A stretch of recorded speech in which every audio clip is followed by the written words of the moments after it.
अस्सलाम वालेकुम दोस्तों, आपका खैर मकदम अपने YouTube channel Urdu expert classes में आपका कीमती वक्त को जाने करते हम डायरेक्ट टॉपिक पर आते हैं। आज की क्लास में हम पढ़ने वाले हैं 29 और 30 नंबर चैप्टर। ये अहमद फराज का लिखा हुआ ये गजल है 29 और 30 नंबर चैप्टर। इसमें इनका दो गजल लिखा हुआ है, एक 29 और दूसरा 30 है। इससे पहले जो राइटर थे मुबारक अजीम वादी, उन्होंने भी दो गजलें लिखे, एक 27 नंबर चैप्टर था, दूसरा 28 नंबर। इसमें ये जो गजल सनीफ है, इसमें जितने भी राइटर सभी ने दो दो गजलें लिखे, याद रखिएगा। अब ये जो 29 और 30 नंबर चैप्टर है इसको समझते आइए।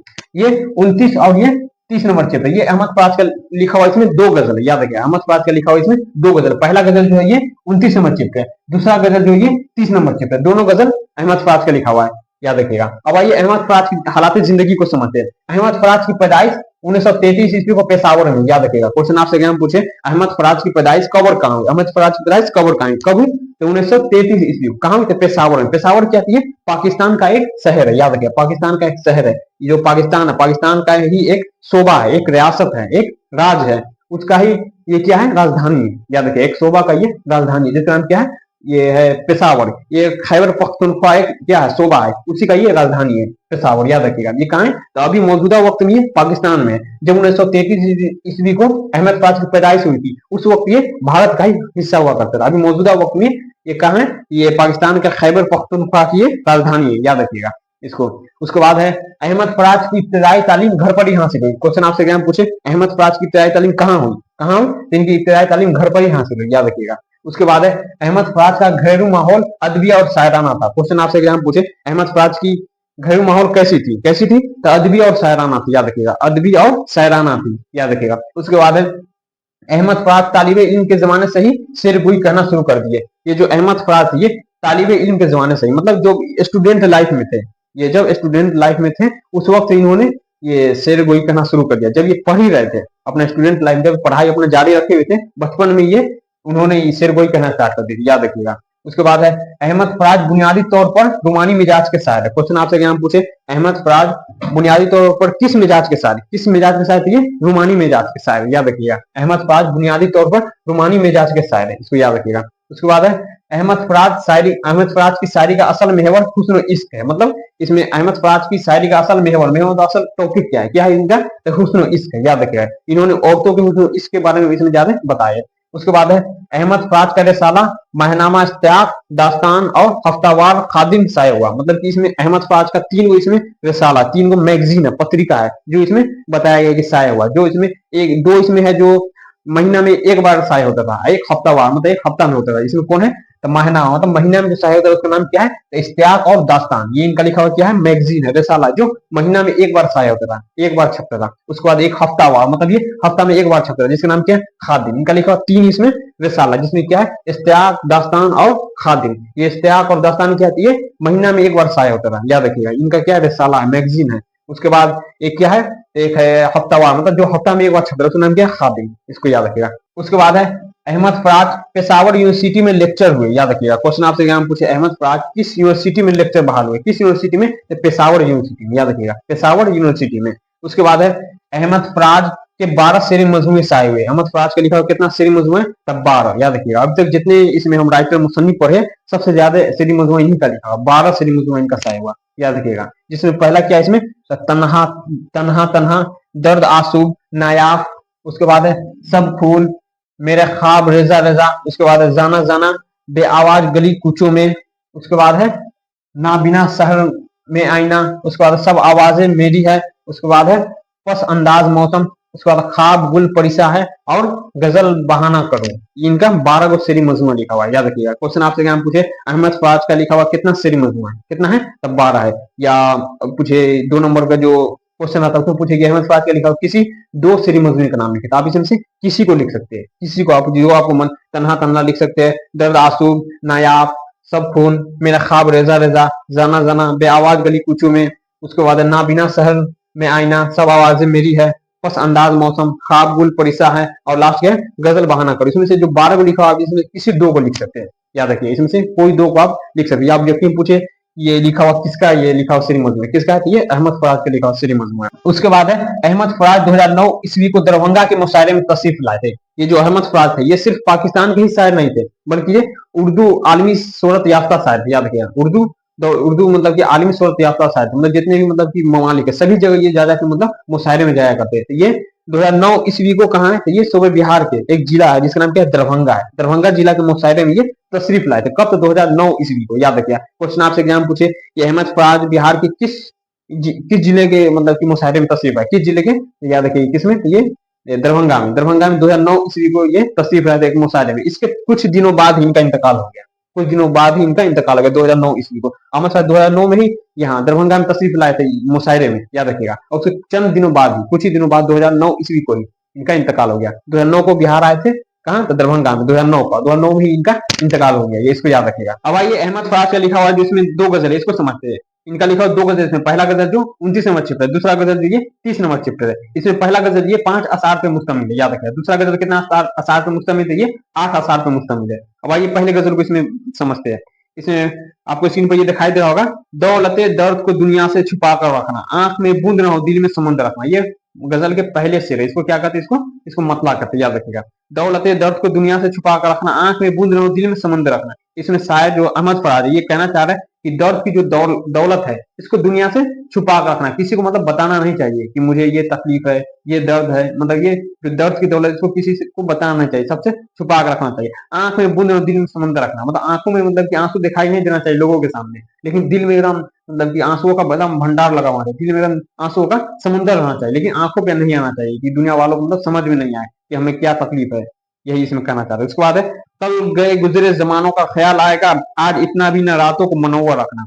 मतलब कि जब हम कुछ आगे बढ़ जाएंगे, मतलब कि कुछ मतलब कि मुस्तकबिल की तरफ अपने चल जाएंगे, तब हम पीछे जो माजी में जो हम गलतियां मतलब कि कर चुके हैं उस पर हमें पछताना ना पड़े। मतलब कि ऐसा हम काम अभी मौजूदा वक्त में नहीं करें, अभी मतलब कि ऐसा काम नहीं करें, बाद में हमें मतलब पछताना पड़ेगा कि काश हम वो काम नहीं किए रहते तो आज हमें ये मतलब कि दिन देखना नहीं पड़ता है सब। जैसे कि आपको अभी एग्जाम्पल के तौर पे अभी मतलब 2026 में मैट्रिक वालों का आप लोग का भी एग्जाम है। अगर किसी स्टूडेंट का इसमें से अगर मान लीजिए 4 नंबर से, 5 नंबर से, 10 नंबर से कोई आदमी मतलब सेकेंड कर जाते हैं, तो बाद में जब रिजल्ट आएगा तो आप पछताइएगा। बाद में क्या पछताइएगा कि काश हम पहले जिस वक्त हम पढ़ाई कर रहे थे मैट्रिक का, उस वक्त अगर थोड़ा और मेहनत किए होते तो हमारा फर्स्ट डिवीजन आया था। तो वो बाद में पछताने से कोई फायदा नहीं। इसी को इसमें शायर कह रहे कि कल गए गुजरे जमानों का ख्याल आएगा, मतलब जब जो गुजर जाएगा तब हम पीछे का माजी का हमें याद आएगा कि अगर हम आज अच्छा मेहनत किए हुए तो आज इस पोस्ट पे रहते, मतलब कि ऐसा काम करके जाइए कि मतलब बहुत अच्छे पोस्ट पे रहे, बाद में फख्र हमें महसूस हुए कि हम शुरुआती दौर में इतना अच्छा काम किए, इतनी मेहनत से एकदम पूरा एकदम शिद्दत मेहनत से पूरा मतलब एकदम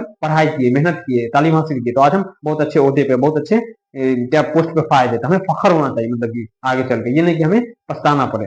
आज इतना भी नहीं रातों को मनोवर रखना, मतलब आज की जो मतलब कि मौजूदा वक्त इसमें मौज मस्ती नहीं कीजिए, मतलब कि पूरा मेहनत एकदम लगन से मतलब कि आगे मतलब कि अपना बढ़ने की हौसला पूरा मतलब बढ़ाना चाहिए, उसमें पूरा मेहनत करके आगे बढ़ना चाहिए, मतलब कि हमेशा मतलब कि मौज मस्ती के मूड में नहीं रहना चाहिए। उसके बाद है, अपनी आसिफ्ता मिजाजी पे हंसी आती है, दुश्मनी संग से और कांच का पैकर रखना।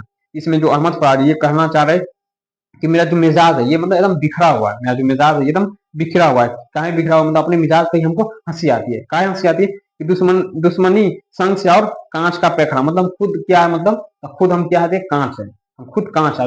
दुश्मनी किससे लिए हुए? किससे लिए हुए? हम पत्थर से लिए हुए। याद रखिए, दुश्मनी किससे लिए? तो पत्थर से। कांच और पत्थर में झगड़ा हो तो क्या टूटेगा? इसमें कांच चकनाचूर हो जाएगा। तो खुद हम क्या है, कांच है, लेकिन हम दुश्मनी पत्थर से लिए हुए इसमें, इसीलिए ये कह रहे कि हमको अपने आप पे ही हंसी आती है।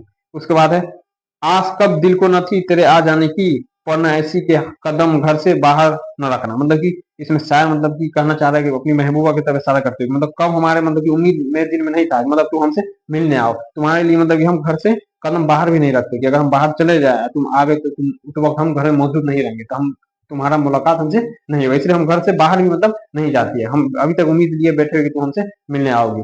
उसके बाद है, जिक्र उसका सही बज़्म में बैठे हो फराज, दर्द कैसा ही उठे हाथ न दिल पर रखना है। ये इनका गजल का आखिरी शेर है। गजल का आखिरी शेर को क्या करें, मुक्ता करते, इसमें शायर अपना तखल्लुस इस्तेमाल किया, याद रखिएगा। इसमें शायर कहना चाह रहे हैं कि मतलब किसी महफिल में अगर हम बैठे हो, तुम्हारा मतलब कि नाम वहां पे आ जाए दोस्त अहबाब सबके सामने, मेरा जो दर्द है उसको मतलब हम झलकने नहीं देते, उसको हम बाहर आने नहीं देते, अपने आप पे मतलब कि हम काबू कर जाते हैं, उसको संभाल लेते हैं। अगर मेरा दर्द बाहर छलक गया तो तुम्हारा मतलब इसमें बेइज्जती हो जाएगा, तुम्हारा बेइज्जती मतलब वहाँ दोस्त अहबाब के सामने होने नहीं देते। महफिल में भी हम अपने हाथ दिल पे रख मतलब उसको संभाल लेते हैं। अब आइए इनका दूसरा गजल को देखते हैं। इसमें फर्स्ट लाइन है, तेरे होते हुए महफिल में जलाते हैं चिराग, लोग क्या सादा है सूरज को दिखाते हैं चिराग। मतलब तुम्हारे मौजूद महफिल में होते हुए लोग इसमें चिराग जलाते हैं, मतलब तुम खुद ही मतलब एक इतना रोशन मतलब हो, तुम्हारे तुम्हारे होते हुए भी लोग यहाँ चिराग जलाते हैं। लोग क्या सादा है सूरज को दिखाते क्या, तुम खुद अपने आप में एक सूरज हो, तुमसे पूरा महफिल एकदम जगमगाया हुआ है, और तुमको मतलब कि तुम्हारे सामने तुम सूरज हुए, और तुम्हारे सामने लोग ये चिराग दिखाते, एक दिया दिखाते, इसके तुम्हारे सामने इसका कोई मतलब की अहमियत है उसको। उसके बाद है अपनी महरूमी के एहसास से शर्मिंदा है, खुद नहीं रखते तो औरों के बुझाते हैं चिराग। इसमें शायर कहना चाहते कि अपनी मतलब की अपनी मतलब जहन पे मतलब अपने आप पे मतलब की मायूस है, एकदम शर्मिंदा है, मतलब की खुद नहीं रखते तो औरों के बुझाते, जिनका मतलब चिराग खुद बुझ गया है वो दूसरों के चिराग को भी बुझाना चाहते हैं, मतलब कि या कहने का मतलब इसमें मतलब है शायर को, मतलब कि जिसका अपना काम मतलब बिगड़ जाए वो क्या चाहते हैं कि मेरा काम बिगड़ गया, हम दूसरों के काम को भी बिगाड़ दे, इसमें कहने का मतलब यही है। उसके बाद बस्तियां दूर हुई जाती है रफ्ता रफ्ता, दम बदम आंखों से छिपते जाते हैं चिराग। इसमें शायर कहना चाहते हैं कि आज के दौर में आपस में इत्तेफाक मोहब्बत क्या सब खत्म हो चुका है, दम बदम आंखों से छिपते जाते हैं चिराग। इसमें मतलब अब आजकल किसी से मतलब कि एक दूसरे से मतलब मोहब्बत सब कुछ रहा नहीं है, हर कोई मतलब अपना अकेला रहना इसमें पसंद करता है। उसके बाद क्या खबर उनको के दामन भी भड़क उठते हैं, जो जमाने की हवाओं से बुझाते हैं चिराग। इसमें शायर कहना चाह रहे हैं मतलब कि जो मतलब कि दूसरे के चिराग को, दूसरे के दिए को मतलब जो बुझाना चाहते हैं, उनको खबर होना चाहिए कि मतलब जो बुझा रहा है खुद के दामन में भी वो आग मतलब पकड़ सकता है। इसमें शायर कहना चाह रहे हैं कि अगर दूसरे के हम बुराई सोचेंगे तो वो बुराई मेरे साथ भी हो सकती है, इसलिए दूसरे के बारे में हमेशा अच्छा सोचना चाहिए। अच्छा सोचेंगे मेरे साथ भी अच्छा ही होगा, बुरा सोचेंगे मेरे साथ भी बुरा ही होगा। उसके बाद है वो से वक्त है हम लोग पे रोशन है जमीर, खुद अंधेरे में है दुनिया को दिखाते हैं चिराग। इसमें शायर कहना चाह रहे हैं मतलब कि हम लोग क्या है बदकिस्मत बदनसीब है, बदनसीब हम लोग बदकिस्मत है, लेकिन हम लोग क्या है दूसरा को मतलब कि चिराग मतलब कि दूसरा को हम मतलब कि रोशन कर सके, दूसरे के घरों को हम रोशन कर सके, मतलब किस हाल ये जो हमारा बदकिस्मती है ये काहे है, मतलब ये जो गलतियां हम कर चुके मतलब कि वो हम दूसरों को समझाए कि हम इस कारण हम मतलब कि ये काम करने के एवज में हम इतना बदकिस्मत है, मेरी बदनसीबी मतलब यही है, आप लोग ऐसा नहीं कीजिए, नहीं तो आपके लोग के साथ में मतलब ये गलती आप नहीं किए, तो हम दूसरों को मतलब कि आगे मतलब कि बढ़ने की सलाह देना कि मतलब कि हम खुद बदकिस्मत दूसरों को मतलब कि उसमें ही ढकेले। खुद अंधेरे में है दुनिया को दिखाते हैं चिराग, मतलब खुद अंधेरे में लेकिन दुनिया को चाहे तो हम चिराग दिखा सकते हैं। उसके बाद है बस्तियां चांद सितारों की बसाने वालों कर रहे अर्ज पे बुझने चले जाते हैं चिराग। मतलब इसमें शायर कहना चाह रहे हैं कि जो मतलब चांद सितारों पे मतलब कि जाने की बातें करता है, जो उसपे मतलब कि घर बनाने की बातें करता है, उसका खुद का मतलब कि जमीन पे जो रह रहा है यही उसका मतलब कि दिया बुझ रहा है, यही मतलब उसका ठीक से वो रह ही नहीं पा रहा है, ये चांद सितारों की बात कर रहा है उस पर जागरण की। उसके बाद ऐसे बेदर्द हुए हम भी कि अब गुलशन पर बर्फ गिरती है तो जिंदा में जलाते हैं चिराग। इसमें शायर कहना चाह रहे हैं कि ऐसे बेदर्द मतलब हम लोग आजकल हो चुके हैं कि अगर मतलब कहीं पे बिजली भी मतलब गिरी, किसी की मतलब कि किसी का नुकसान हो गया, तो फिर हम लोग अपना देखते हैं कि हम लोग सेफ है, हम लोग मौसी में हम लोग खुशी मना लेते हैं, दूसरा मतलब कि नुकसान में जाए किसी भी जाए मतलब कि हम लोग आजकल सब मतलब अपने आप से ही मतलब रखने वाले, इसमें ये कहा गया है। उसके बाद है ऐसी तारीखें आंखों पे बसी है फराग, रात को रात हम दिन को जलाते हैं चिराग। शायर इसमें इनका लास्ट आखिरी शेर है, ये गजल का आखिरी लाइन, इसको क्या करते हैं इसको मक्ता करते, इसमें शायर भी अपना तखलुस इस्तेमाल किया। इसमें शायर कहना चाहते हैं कि ऐसी मतलब की तारीख है, ऐसी अंधेरी मतलब छाई हुई कि लोग तो रात को चिराग जलाते, रात को तो हम भी जलाते, लेकिन रात तो रात हम दिन को भी चिराग जलाते, मतलब इतना मतलब माहौल में अंधेरा छाया हुआ है, इतना मतलब कि माहौल एकदम मतलब पूरा एक दूसरे से मतलब कि कोई मतलब नहीं रखा इसमें, सब मतलब अपने आप पे मतलब रख रहा है, मतलब इतना अंधेरा छाया हुआ माहौल में पूरा कि लोग रात को जलाते हैं, हम तो दिन में भी चिराग को जलाते। अब आइए अहमद फराज की दी गई क्वेश्चन आंसर को देख लेते हैं। सबसे पहले आप इसका स्क्रीनशॉट ले लीजिए। इसमें एक नंबर क्वेश्चन है अहमद फराज की पैदाइश कब और कहाँ।